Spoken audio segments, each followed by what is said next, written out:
Bonjour à tous, j'espère que vous allez bien. On se retrouve aujourd'hui pour une nouvelle vidéo sur Natacha Saint-Pierre qui vient de prendre la parole en réaction à la story shock d'Inès Reg. Je ne sais pas si vous avez suivi, mais hier dans la nuit, Inès a posté une longue story dans laquelle elle raconte en détail son énorme embrouille avec Natacha. Alors qu'elles participent toutes les deux à cette nouvelle saison de Danse avec les stars, le journal Le Parisien a révélé il y a quelques jours que Natacha avait déposé une main courante contre Inès Reg pour menace de mort. Selon leurs informations, les deux auraient eu une violente altercation au moment des répétitions. Visiblement très affectée par cette affaire, Inès Reg a décidé de donner sa version des faits. Selon elle, Natacha l'aurait violemment insultée sans aucune raison et aurait ensuite déposé une main courante, par peur des représailles. Il y a tout juste quelques minutes, Natacha a décidé de contre-attaquer. La chanteuse réagit aux accusations d'Inès, qu'elle juge gravissimes, et donne sa version des faits. Elle affirme que les propos insultants qu'elle a tenus était en réalité une blague car elle pensait qu'une séquence était tournée. La chanteuse adresse également quelques tacles à Inès. N'hésitez pas à vous abonner à la chaîne si ce n'est pas déjà fait et à liker et commenter cette vidéo pour me soutenir. Merci beaucoup et à très vite pour une nouvelle vidéo.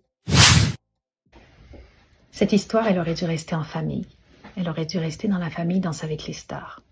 Mais puisqu'elle fait autant de bruit et que c'est pas raconté avec exactitude ni en entier, que ça abîme moi, mais aussi beaucoup de gens, je vais devoir m'exprimer.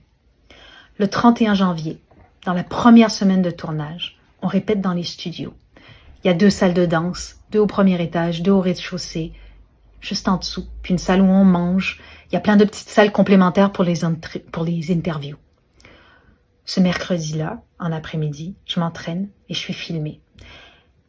Notre journaliste veut nous poser des questions à Anthony et à moi, mais la musique, dans la salle d'Inès Reg, elle s'entend à travers nos micros. Alors je vais aller seule, parce que moi je veux pas en faire une séquence, je vais donc seule frapper à la porte d'Inès et Christophe Licata. Je vais glisser ma tête seulement, et Christophe, qui a sûrement l'habitude, comprend, et avant même que je puisse parler, il me dit « Ah, c'est trop fort !» Je fais signe que oui. Il dit « Ok, attends, je baisse. J'aime bien écouter fort pour ressentir la musique. » Je dis merci, je pars. 30 minutes avant la fin de la journée de répétition, Inès, elle vient dans ma salle de danse avec un cadreur et un journaliste. Ils vont entrer tous les 3. Moi, j'ai l'impression qu'elle est dans un personnage. Elle se met à regarder les fenêtres, c'est une verrière qui s'ouvre pas, elle est tout en haut du plafond. Elle demande de baisser. Anthony, il va aller vers son téléphone et la chenifie, il baisse le son. Et à ce moment-là, Inès, elle dit « Ça fait 1 heure qu'on danse sur votre musique. » Moi, je trouve ça drôle parce que c'est le cas pour tout le monde. On danse et on entend les autres. Et Anthony va lui répondre avec beaucoup d'humour. J'essaie de vous faire le ton, même si je suis mauvaise actrice. Ça vous fera pas de mal de danser sur notre musique. À ce moment-là, Inès, avec la gouaille et le talent de comédienne qu'on lui connaît, elle va dire à Anthony « Ah bah t'es comme ça, t'aimes les pics, ben moi aussi j'aime ça, je suis la meilleure, je vous fais pas le ton, je suis pas comédienne. » Anto, il répond qu'elle peut prendre sa vanne pour son spectacle. Elle réplique que non, qu'elle veut un spectacle drôle.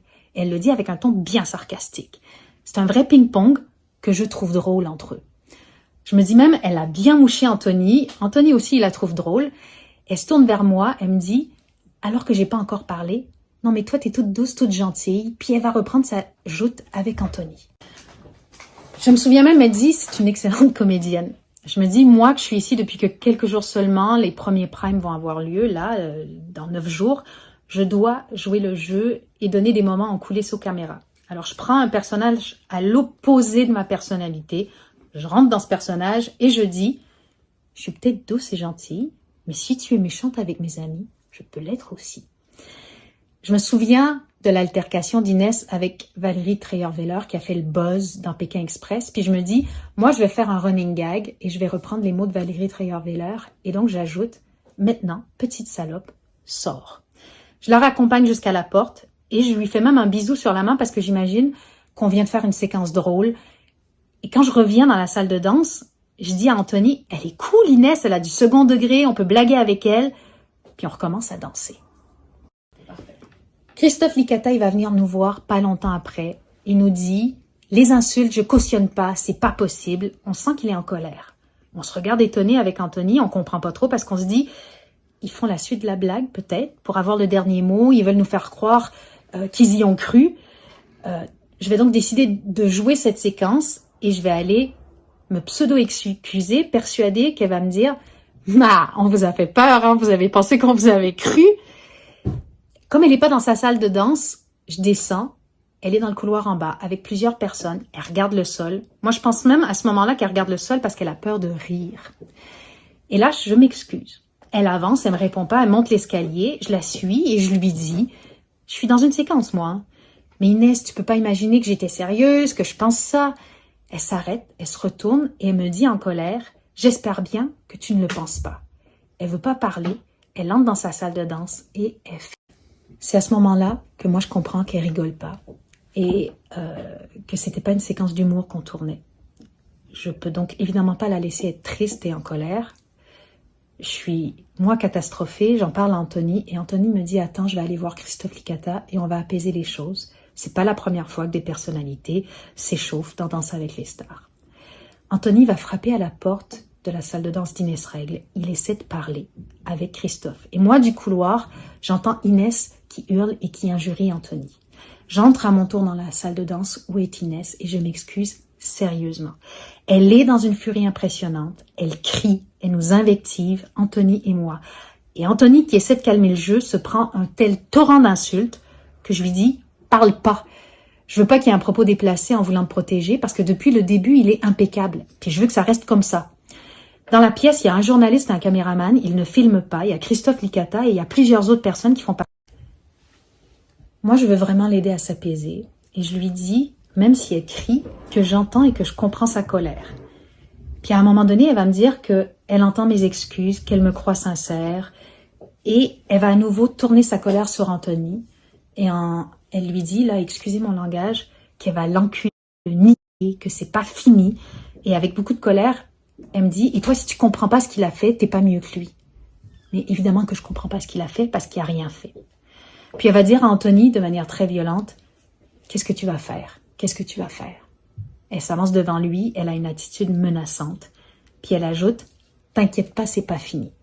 Moi, devant tant de colère et devant son attitude changeante qui navigue entre crise de rage et calme, puis à nouveau crise de rage, je comprends qu'il faut mieux qu'on se retire et qu'on attende qu'elle retrouve ses esprits. Je suis sous le choc devant autant de violence. Elle va même dire à un autre danseur ce jour-là de nous transmettre le message que ça va pas s'arrêter là et qu'il peut niquer ses morts. Je suis dans ma salle de danse, juste après ça. Il y a le caméraman qui était présent, le journaliste, un régisseur, Anthony, et je fonds en larmes, il est entre 19h30 et 20h. Je suis triste de l'avoir blessé, j'ai peur, je tremble. Je vais me ressaisir pour appeler ma manageuse et tout lui raconter. Elle, ma manageuse, appelle la production qui lui dit qu'Inès a accepté mes excuses, qu'elle n'est pas en colère contre moi, mais contre Anthony. Je comprends pas trop, mais ça me rassure tout de même un peu. Le lendemain, donc le jeudi, on répète avec Anthony. On est persuadé que tout va se calmer. Mais le jeudi soir, j'ai quelqu'un de la production qui me dit qu'Inès n'est pas allée s'entraîner, qu'elle est en colère, parce que personne n'a pris de ses nouvelles avant 17h. Pour la calmer, la production va me demander de faire un message d'excuse. J'en écris un avec sincérité. Je l'envoie à la production qui le valide. Ils me transmettent alors le numéro d'Inès pour que je lui envoie le message. Elle ne me répondra jamais. La production me demande d'essayer d'écrire à Christophe Licata. Je lui fais un message, le vendredi, à 9h. Je lui demande qu'il organise un café entre Inès et moi. Il me dit que lui, il est que danseur, que ça le dépasse. Le même jour, mon équipe de management demande un rendez-vous avec la production, Inès, son manager, pour régler les choses. On ne nous répond pas. Le vendredi à 13h, je transmets à la production mon message à Christophe et sa réponse. Je parle avec les gens de la production. La personne me dit, elle ne descendra pas. La personne me dit qu'Inès lui a dit, si moi j'insultais Christina Cordula, je serais virée, et elle rien. Je dis à la productrice que ma tentative d'humour, elle est ratée, que je me suis excusée, mais que j'ai aussi subi de la violence verbale et pas juste un mot dans une séquence d'humour. Mais on me dit qu'elle ne se calmera pas, qu'elle menace de quitter l'émission. Je vais même imaginer dire à la production, éliminez-moi à ce premier prime. Ils vont me dire que c'est pas possible. Vers 15h30, j'ai une idée. Je dis à la productrice, Inès a besoin que je sois punie. Alors, retirez-moi un jour de répétition. La production, elle est embêtée d'en arriver là, mais elle me dit, On va essayer. Moi, tout ça, je le fais pour que ma mauvaise blague, elle n'impacte pas toutes les équipes qui travaillent dur. Parce qu'Inès qui refuse de revenir, c'est énorme pour l'émission. J'envoie même un message pour souhaiter à tout le monde un bon week-end et leur demander si ma pseudo-punition a calmé Inès. Elle va pas se calmer. Le lundi, on me dit qu'il y avait des trucs plus officiels. Quelqu'un de la production m'appelle, s'excuse, on me dit qu'ils vont me demander 3 jours de pause. Ils peuvent pas me suspendre, je suis pas salariée de TF1, je ne peux pas être mise à pied. À contre-cœur, j'accepte les 3 jours. J'espère que tout va se calmer, mais Inès exige ensuite de ne plus nous croiser, ni moi, ni Anthony. On va se retrouver à devoir répéter ailleurs. Anthony va même par moments devoir être caché dans une petite pièce pour qu'elle ne le voie pas. Et le mardi 6 février, je propose à la production de recroiser Inès le jeudi 8 pendant les répétitions générales pour éviter un éclat de colère pendant le tournage du 9. On me dit que non, qu'elle est trop en colère, que je dois éviter de la croiser et que je ne dois pas lui parler. La savoir dans cet état-là, savoir que la production estime qu'il est mieux que je ne la croise pas, puis après avoir vu l'état dans lequel elle était capable de se mettre, j'ai peur. Moi, je décide ce jour-là de déposer une main courante.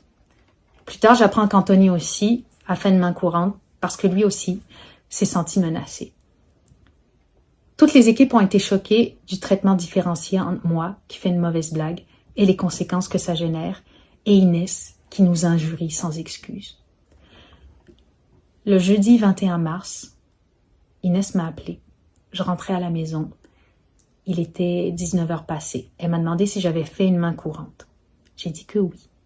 Elle m'a dit que le Parisien allait en parler pour désamorcer cette nouvelle, moi, pour éviter d'abîmer l'image du programme. Je décide de faire demi-tour et de retourner au studio et de parler avec Inès. On s'explique. Elle va me demander pourquoi j'ai fait cette main courante. Je lui dis que c'est parce que j'ai eu peur, que elle et son équipe m'ont intimidée. Elle me répond, « Ah oui, je vois, on est des Noirs et des Arabes, c'est ça qui t'a fait peur, ça s'appelle du racisme, Natacha. » Je lui assure que ma peur, elle n'a rien à voir, et je vous l'assure avec vous aussi, avec des origines. Et bien qu'elle m'accuse de racisme à ce moment-là, pour éviter que l'émission et tous ceux qui y travaillent soient éclaboussés, j'accepte de faire une vidéo où on danse ensemble, en pensant apaiser les choses. Le vendredi, elle me demande de faire un démenti sur le dépôt de ma main courante. Je lui dis que c'est pas possible, que je vais pas mentir. Elle menace les producteurs présents dans ma loge de quitter l'émission. Je propose de dire que j'ai fait une main courante parce que je me sentais menacée physiquement, mais qu'elle n'a pas dit les termes « je vais te tuer ». Ça ne conviendra pas. Malgré tout, pendant l'émission, elle va se montrer gentille.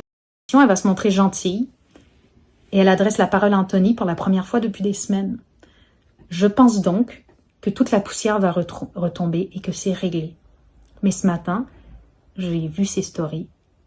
J'ai été extrêmement blessée, choquée, parce qu'elle prétend être une victime en omettant tout un pan de l'histoire. J'ai le sentiment qu'elle insinue que je serais raciste, ce qui correspond absolument pas à mes valeurs. J'ai un petit garçon à qui je tente d'inculquer des valeurs de fraternité, d'ouverture, de compassion, de bienveillance. Et voilà. Voilà, c'est la désolante et complète histoire. Mais ce que je regrette, c'est qu'on n'ait pas pu se retrouver toutes les deux autour d'un café, comme je l'ai voulu, pour s'expliquer, parce que je suis certaine qu'il s'agit juste d'une totale incompréhension entre nous deux. Pour terminer, moi je souhaite que tout s'apaise, parce que c'est une belle émission. Ce sont de très belles équipes, et j'ai envie de pouvoir vivre cette aventure-là avec eux tous. J'aimerais qu'on puisse se voir avec Inès, qu'on puisse se parler, qu'on puisse se dire « Ok, tout a été dit, repartons maintenant de zéro et allons danser. » Merci à toi d'avoir regardé la vidéo jusqu'au bout. N'hésite pas à commenter cet emoji si tu es arrivé jusque-là. Ça me permettra de voir ceux qui sont restés jusqu'à la fin. Encore une fois, merci beaucoup et je vous dis à très vite pour une nouvelle vidéo.